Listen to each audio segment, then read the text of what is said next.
Hello friends, welcome to the course of Goods and Services Tax on Awdhesh Academy. Today we are going to start the first lesson of this course, that is constitutional provisions of GST. You may be aware that to implement the GST we had to change the constitution, and that was a very long process. So what are the changes which has been made in the constitution? We are going to learn today. But before we proceed, let us learn about the evolution of GST in different part of the world. First of all, you should understand that France was the first country which has implemented the GST in 1954. So more than half century ago, France has implemented GST. Thereafter, Canada implemented the GST in the late 1980s, and they replaced manufacturer sales tax by GST. In the year 2000, the Australian government implemented GST, and India is now the latest entrant of the GST regime. And all over the world, more than 150 countries have implemented goods and services tax. Let us now understand how the GST has evolved in India.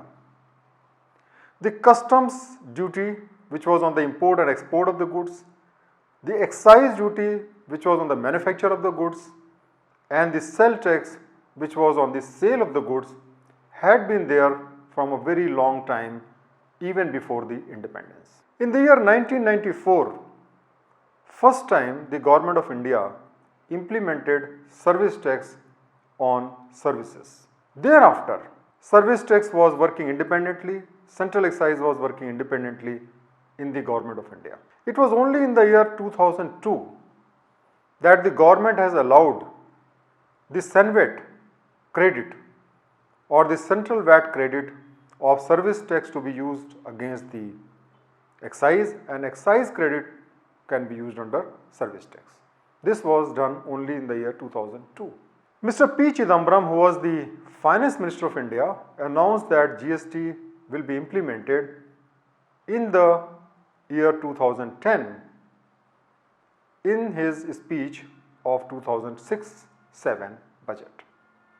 So that is how the GST came into being. Then several steps were taken right from 2006 to implement the GST. An empowered committee of State Finance Minister was requested to come up with a roadmap and the structure of the GST. This empowered committee has earlier implemented the VAT all over the country. So the same committee was requested to implement the GST or make the laws and provisions for that. Several joint working groups were created, taking the officers from the state government and the central government to draft the law. The first discussion paper was released in the year 2009 November. Then different GST acts were drafted jointly by the officers of central and state government. And thereafter, in the year 2016, the month of September, the constitutional amendment was done, and then different state and central government passed the respective laws of GST. And finally, the GST was implemented from July 1st, 2017. Let us now understand the tax structure before the GST. In our constitution, there are three types of lists: central list or union list, state list, and the concurrent list. In respect of the central list, there are items or there are services like import, export, manufacture, income tax, interstate sale, for which only the central government can levy taxes. If the activity falls in the state list, like the intra-state sale within the state, entertainment, manufacture of liquor and all that, then only the state government can levy the taxes. And all other items which are neither in the union list nor on the state list will fall in the category of concurrent list, where both central and state government can levy taxes. Now the items which are not there in state list, central list and also concurrent list are called the residual list, in which the central government in India is empowered to make laws and levy taxes. When the service tax was implemented in the year 1994, service was not mentioned in any of the list, and therefore it was in the residual list, and that is why the central government implemented this law. In the pre-GST regime, there were many issues which were affecting the business activity of the nation. The first and foremost issue was that every state had their own laws in respect of sales, in respect of entertainment, in respect of octroi and other things. At the same time, the central government also has different laws. They had separate law for excise, central excise, and also for service tax. So this was creating a lot of issues. People have to comply with so many laws. Then there were multiplicity of tax rate. Every state was able to levy a different rate of tax on the same commodity. So people have to know all the laws, all the tax rates. It was a very difficult process.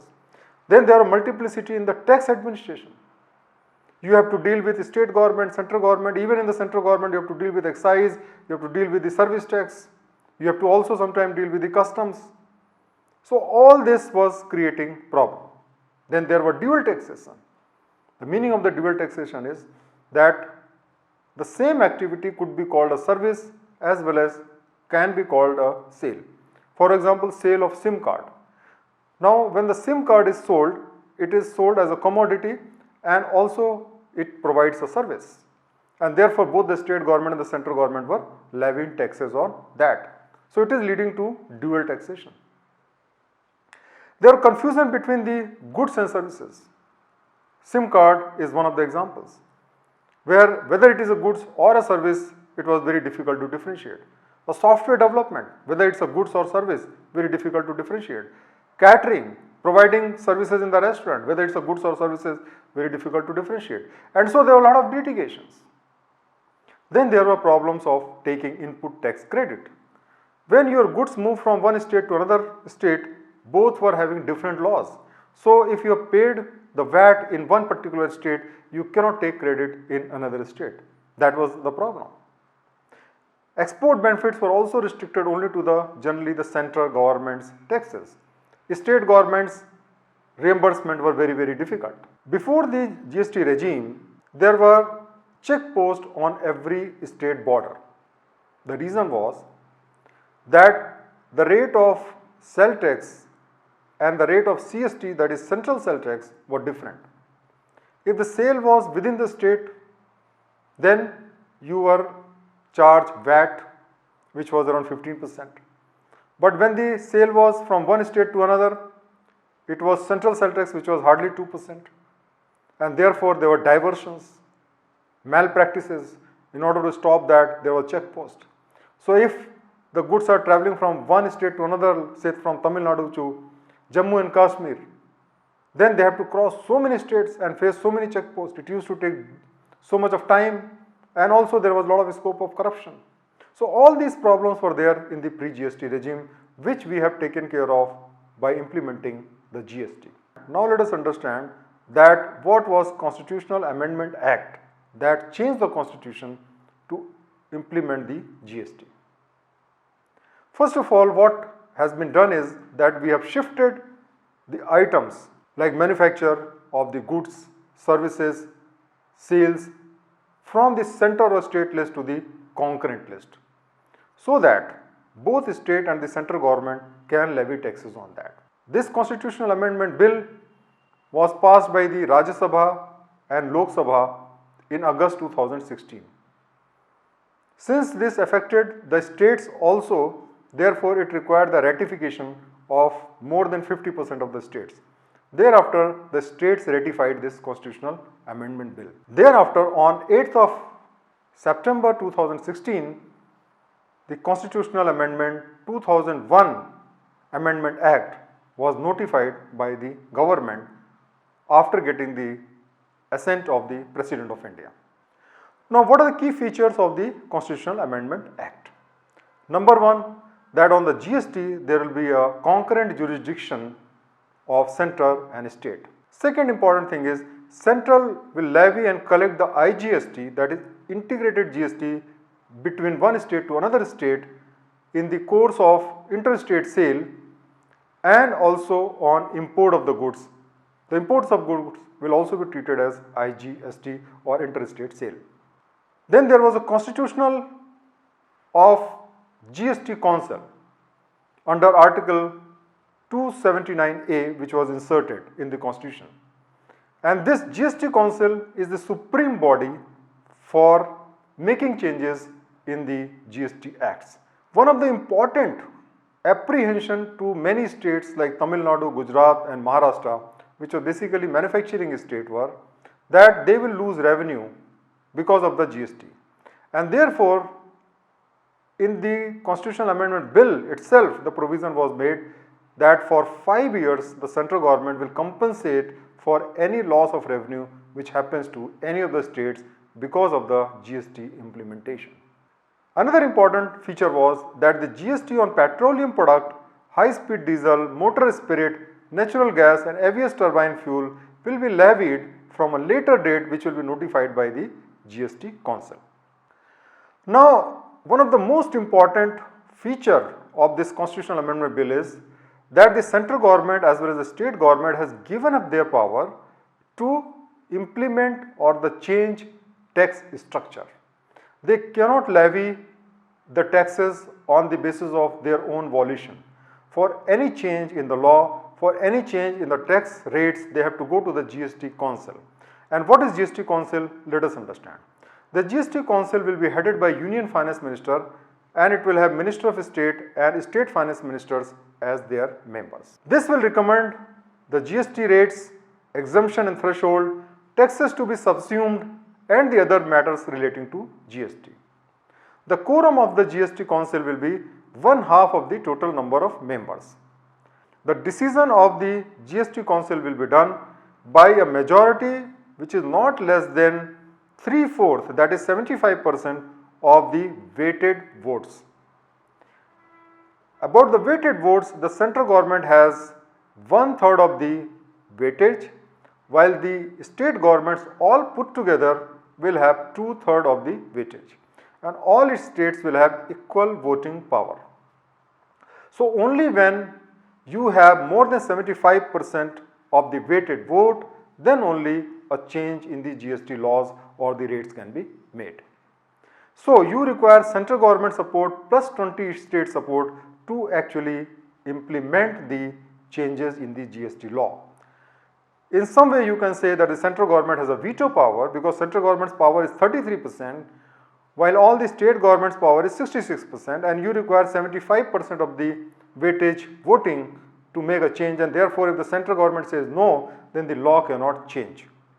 In the same way, if more than 10 states decide to veto any proposal, then also law cannot change.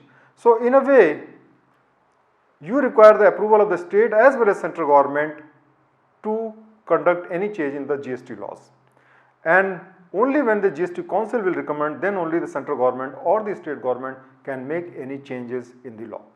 Once the constitutional amendment bill was passed by the parliament, approved by the President of India, thereafter the process of implementation of GST started. In this process, central government passed 4 laws in April 2017. One was dealing with central GST, other was dealing with union territory GST, third was dealing with integrated GST, and the fourth was dealing with GST Compensation of State Act 2017. So these 4 laws were passed by the central government, and the state governments passed law in their own assembly for implementation of the state GST. All states have gradually passed the laws by 30th of June 2017, and thereafter from 1st of July the GST was implemented in India. So today we have learned about the different changes in the constitution which has to be made to implement the GST. Please take the test after this lesson to know whether you have properly understood this lesson or not. Keep watching the video. Thank you very much.